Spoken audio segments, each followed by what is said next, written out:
Hi friends, welcome to another Read Aloud. Say hi to Mr. Mix-Up and Felicia Bear. Oh, we can't see you, Felicia. Here we go. They are all ready for our Read Aloud. And today's story is The Little Butterfly by Sherry Shahan. That is the author. Do you think this book is fiction or nonfiction? Do you think it's real facts or do you think it's made up story? Look at the photograph. Photographs usually tell you whether they're fiction or nonfiction. Okay, let's get started. The Little Butterfly. Some of you perhaps can read along with the story. It's a beginner reader book. The sun shines on wildflowers. A tiny egg hides under a leaf.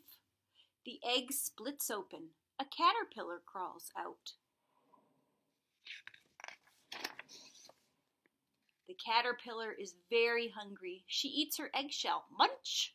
She grows bigger. Leaves are yummy. Crunch!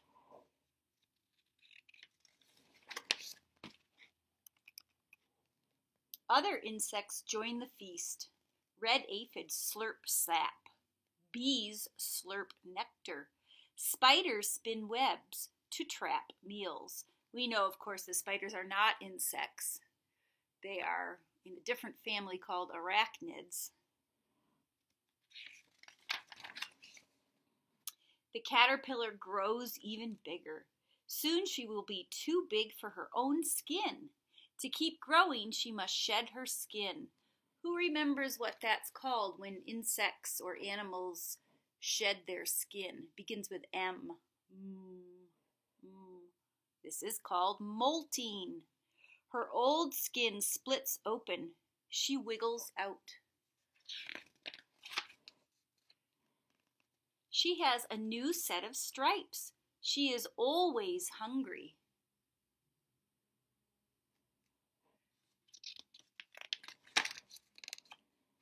Her body is done growing. She has molted 4 times.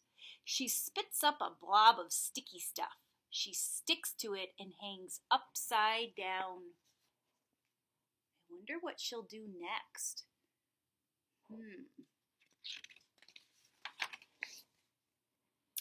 The caterpillar molts one last time.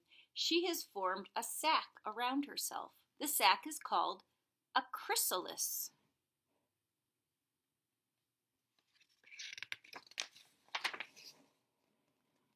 Many changes are going on inside. The caterpillar is changing into a butterfly.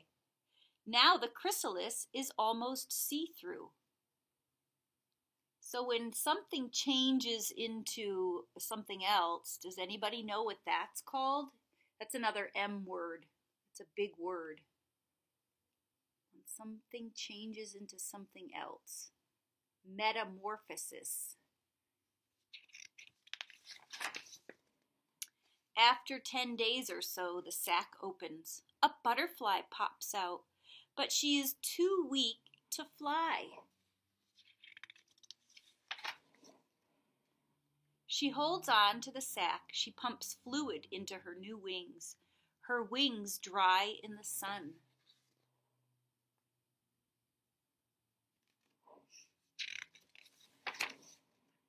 Now the butterfly flies and looks for food. She has not eaten in 2 weeks. The butterfly flies from flower to flower. She unrolls her tongue. It is like a straw. She sips sweet nectar. And that is, right about here, is her tongue. Soon she finds a winter home with other butterflies. It is time to mate. It's time for her to find a partner.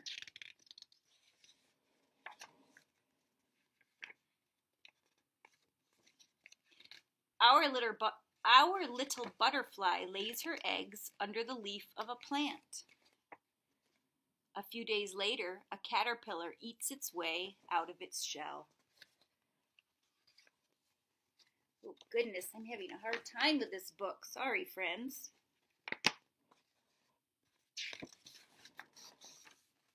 The little caterpillar is very hungry. Can you guess what happens next?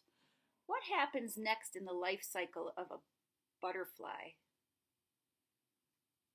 I want to go back to this page too and talk about this. And I'll reread it. She unrolls her tongue. It is like a straw. She sips sweet nectar. I'll bet some of you know what that tongue is called, the butterfly's tongue. Some insects have this. It's called a proboscis. Some people pronounce it proboscis. But it is. It's like a hollow straw. And that's what I have over here. I have a straw. You see it's hollow. That means there's nothing inside of it. It's just a straw, and it's bendy. It's flexible, like the butterfly's tongue. So I'm going to pretend to drink nectar out of a flower. This is my tulip glass, and I have pineapple juice in there. And I think some of you know, maybe all of you know, that insects, well, particularly butterflies and bees, they like that sweet stuff in a flower called nectar. So if you have a straw, maybe you could sip some orange juice or pineapple juice or even some sugar water like a butterfly. This is my proboscis. I'm going to sip some pineapple juice, nectar. Ooh, yummy. That is so tasty. So that's how butterflies drink from a flower. And I have a question for you. I'll go back to this page.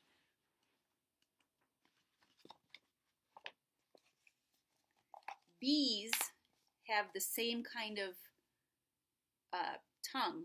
We're going to call it what the scientists do and the grown-ups do, proboscis.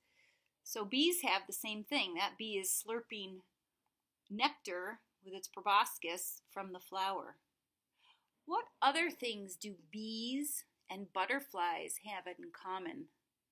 What's the same about them? Think about that. What do they have in common? They are both insects.